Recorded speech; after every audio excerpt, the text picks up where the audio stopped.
What's going on, Cat Gang? Cat Lord Harry here with two cats. And I gotta be honest, I did not expect this tower to do as well as it did, and I'll tell you why. In the video I released a few days ago where I tested out the new and improved Commando, I actually died on intermediate mode first, so I thought, oh man, this is not a good tower. There's no way I could use it to solo Fallen, so let's try it on Molten. It did do a lot better there, but I kinda messed up a little bit because I didn't read the TDS wiki beforehand, so I didn't know that the TDS devs added piercing to it. And when a tower has piercing, you want to put it right next to the path so that when it shoots at a zombie, it not only hits that one, but also the zombies behind it. You don't want to do what I did here, where the Commando is only ever shooting at the zombies from the side. Yeah, that's an uncommon Harry L. So in this video, you're gonna see us placing a lot of Commandos right up against the path to take advantage of that piercing ability. Now, in my opinion, the Commando has been really kind of a letdown lately. Here are the stats right up until a couple of days ago when the rework was finalized. And as you can see, even at max level, it was only doing about 50 damage per second, which really just didn't allow it to do anything special that would make me want to use that tower over a different one. The cost to max it was not crazy high, coming in at just about 22,000, especially when you compare that to the just about 35,000 it costs to max now. It seems like a little bit of a better deal. I just think that it had a lot of problems that made it an inferior tower, and as you can see here from the cost efficiency metric, it is really terrible. Even at max level, it's 437, and at level 2, it's a massive 644. And so as you're gonna see in this video, a lot of the stat changes and functionality of this tower make it a much more viable alternative to some of the other options that you have in the game. The main thing I'm thinking about is, of course, the rockets. Having the ability to control where they go and then having them implant in the path if they don't hit any enemies is an incredibly unique feature that really makes this tower one of the best in the game. Of course, I didn't really know that going into this Fallen match because I hadn't tested it out in any meaningful capacity. I'd played with it on Molten, but that really hadn't convinced me that the tower was worth buying. Of course, the piercing damage that it does now is a big deal, and the rockets are a really big deal. And having those rockets that are stuck in the ground damage both hidden and flying enemies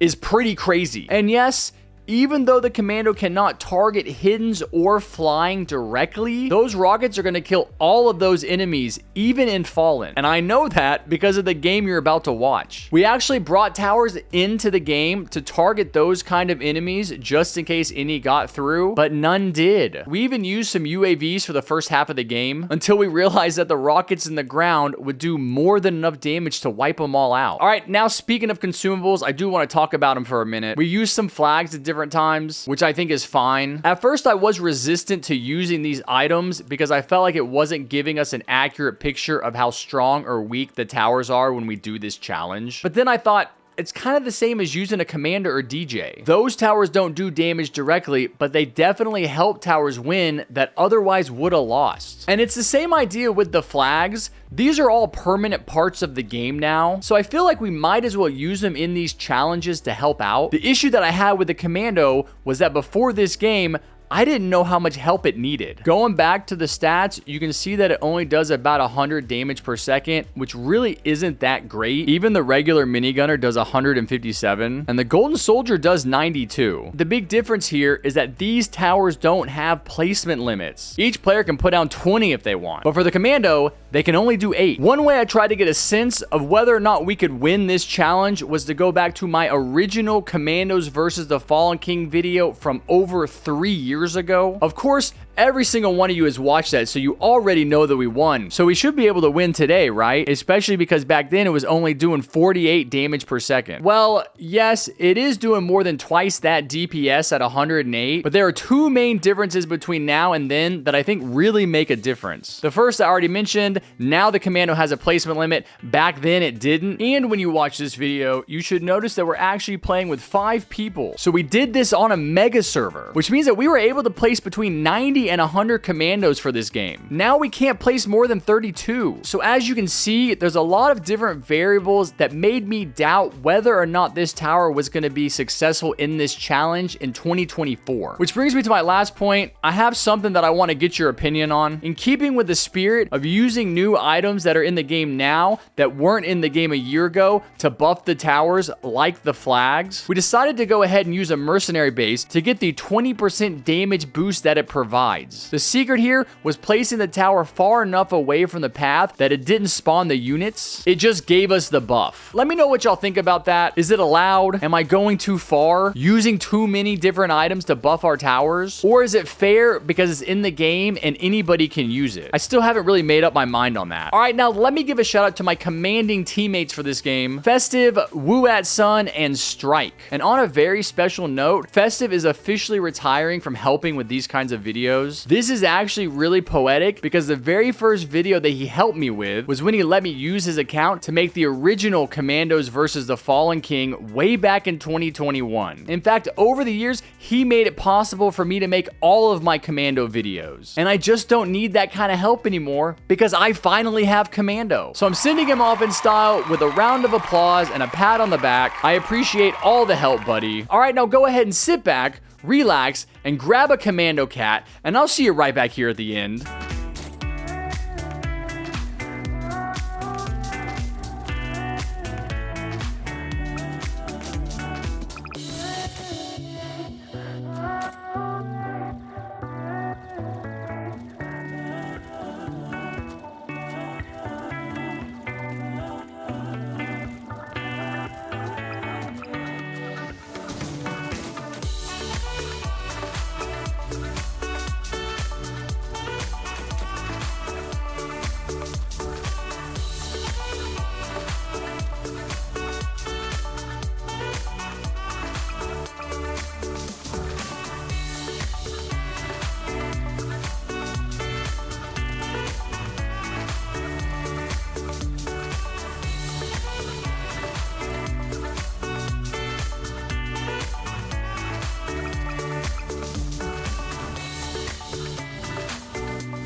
go. Commando carries the day and wins again, even with the placement limits. Now do you finally see how good this tower is? I really could not believe that it handled every single wave of Fallen so well all on its own. I love how the Commandos rockets work to totally eliminate any hidden or flying threats. And I think that if you're able to buy this tower while it's available as a game pass, you have absolutely got to pick it up. All right, now if you enjoyed this video, go ahead and smash that like button with your forehead, hit the subscribe button with your big toe, and turn on notifications however you can so you don't miss any of my amazing upcoming content. And I will see you guys next time. Take care, be safe, and never forget what I always say. Peace!